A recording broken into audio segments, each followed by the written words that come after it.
Do you remember the moment you realized that the world had changed? Let me tell you a quick little story that has nothing and everything to do with the future of our world and how you fit into it. In 1917, the United States faced a huge problem. They were working hard to compete in the industrialized economy, and there was a shortage. Not a shortage of oil or coal or other natural resources, a shortage of people, specifically obedient factory workers. The solution to this economic dilemma? It was an experiment of sorts. It hadn't been done before, until someone thought of it. Mandatory public school. Unfortunately, the initial purpose of the United States public school system was not to inspire children or generate scholars. And it wasn't created for dreamers, people who color outside the lines, break the rules, and challenge the status quo. The public school system of the early 1900s was invented to create a nation full of adults who would obediently do their jobs in the factory assembly lines. Teaching kids to sit in straight rows and scheduling the entire day with the ringing of bells wasn't by chance. Punishing those who didn't conform was purposeful. These were the skills they would need to join the labor force.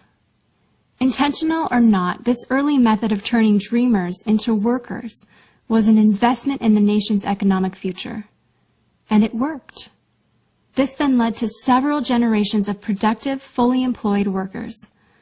But it isn't working anymore. Why? Our economy has changed. We don't live in an industrialized economy anymore. We live in a connected economy. Right now, there are more users on Facebook than there were people on the planet 200 years ago. Technology has made it possible for us to connect with people, ideas, and information from anywhere in the world instantaneously. And as a result, our economies have expanded from localized towns and communities to the entire world. We have globalized trade in nearly every way. In the past, the obedient, do-what-you're-told without question people were rewarded for working hard and putting their dreams aside in order to toe the line. They were given well-paying jobs that led to long-term careers. They were guaranteed pensions, benefits, and the promise that they would always be taken care of. And they were. But that promise is gone for most of us today. Even if you have a white-collar job, the majority of white-collar workers are still working in a factory.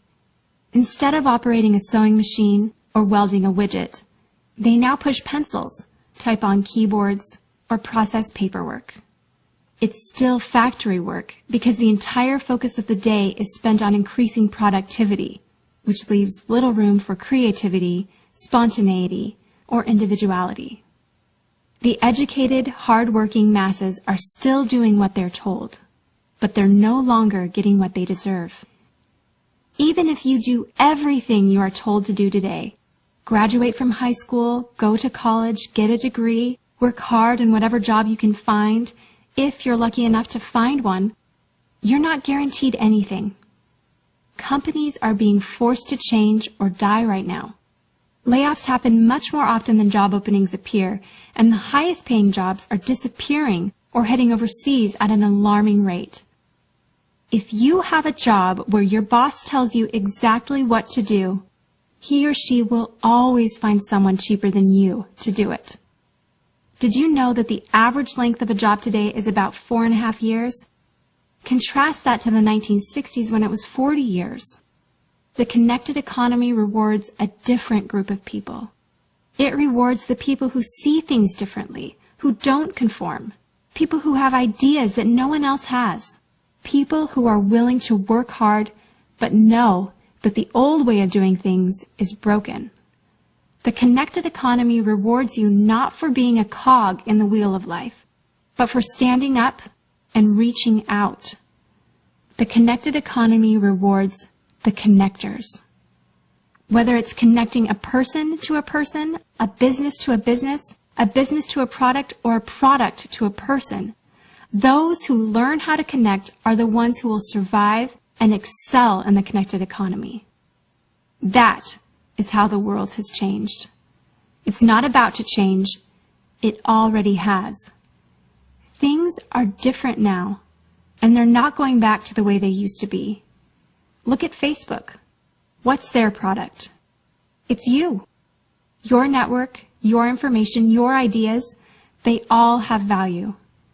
Does Facebook pay you for the money they make selling your information to advertisers?